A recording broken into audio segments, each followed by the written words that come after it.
হ্যাঁ ভাই, আমি না জেনেই গেছি তোর কাছে, আমি না জেনেই ছিলাম। আমি যখন ওর প্রশ্ন করতাম, ও সরাসরি আমার কাছে অস্বীকার করতে, যে ভিডিওটা আমি আপনাদেরকে এখন দেখাবো, 1 মিনিট দেন আমাকে, আমি বের করে দেখাই। আমার কাছে এগুলোর প্রুফ আছে, সবকিছুর প্রমাণ আছে আমার কাছে। আমি দেখাই আপনাদেরকে, এই দেখেন। এটা আমার কাছে অনেক বড় টপিক। তোর কাছে মনে হয় না আমার কাছে টপিক? যেটা আমার কাছে বড় মনে হয় সেটা তুই কবি নাকি? আমি যেটা কাছে আমার প্রায়োরিটি আছে, এই টপিকটা। তুই বিয়ে করছিস নাকি? তোর বাচ্চা বাচ্চা বেটা, ওই 2 টাকার বাচ্চা। দেখছেন, বলছে বিয়ে করি নাই, বাচ্চা নাই। ওর নিজের মুখের স্বীকারোক্তি এটা। আপনি তার বাচ্চা নষ্ট করছেন মনে হয়। এরকম কেন হবে ভাই? এই মহিলার বাচ্চা আসবে কই থেকে ভাই? নষ্ট করলে ওর গায়ে ও আমাকে চড় মারছে, আমি তো ওকে চড় মারছি, এটা নিয়েও আমার নামে কিন্তু মামলা করে ফেলতে পারছে। ওর সাথে এরকম কোন সিচুয়েশন আমার ঘটতো, ও আমার কি করতো, আপনাদের মাথায় কোনো আইডিয়া আছে? এই দেখেন, গতকালকে আমি লাইভ করে আসছি, আমি ওর গায়ে একটা ফুলের টোকাও দিই নাই, কিচ্ছু করি নাই। সেটা নিয়েও আমার নাই কোনো ধরনের আঘাত ও শরীরে নাই, মেকআপটা করতে ভুলে নাই। এই দেখেন ওর হাত, দেখেন, এই দেখেন ওর হাত, এই দেখেন ওর হাত, সব ক্লিয়ার।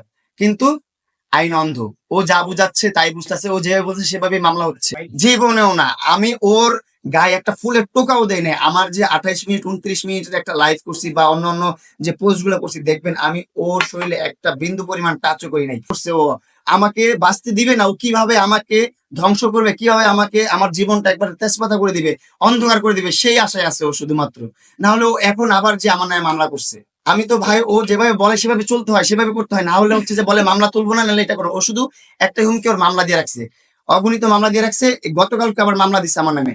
আবার এটাও বলছে যে আইন ছাড়াও অনেক কিছু আছে, তুই দেখে নিস। এখন ওর অভিনয়, এখন ওর কিছু এত কিছু। আমি ওর বাসা থেকে যখন বের হয়ে আসছি, তখন ও ভিডিও করছে, তখন ও মেকআপ করতেও ভুলে নাই।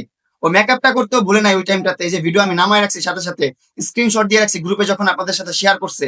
এই দেখেন, এই দেখেন, 11 ঘন্টা আগে তখন পোস্ট, যখন রেকর্ড করছি আমি রেকর্ড করছি রাত 1টা বাজে, 11 ঘন্টা আগে পোস্ট। এটা ওর সাথে যখন আমার ঝগড়া হলো, ওর সাথে ঝগড়া হওয়ার পরের লাইফটা, ওর সাথে লাইভ করে যখন আমি বের হয়ে আসছি, আমি বের হয়ে ওর বাসা থেকে বের হয়ে আসার পরই ও এই ভিডিওটা করছে, করে প্রেসের গ্রুপে আপলোড করাইছে। কোনো প্রশ্ন করবেন না, শেষ শেষ ভিডিও এটা কিন্তু বলছে। এই দেখেন, এইখানে ওর হাতে কোনো ধরনের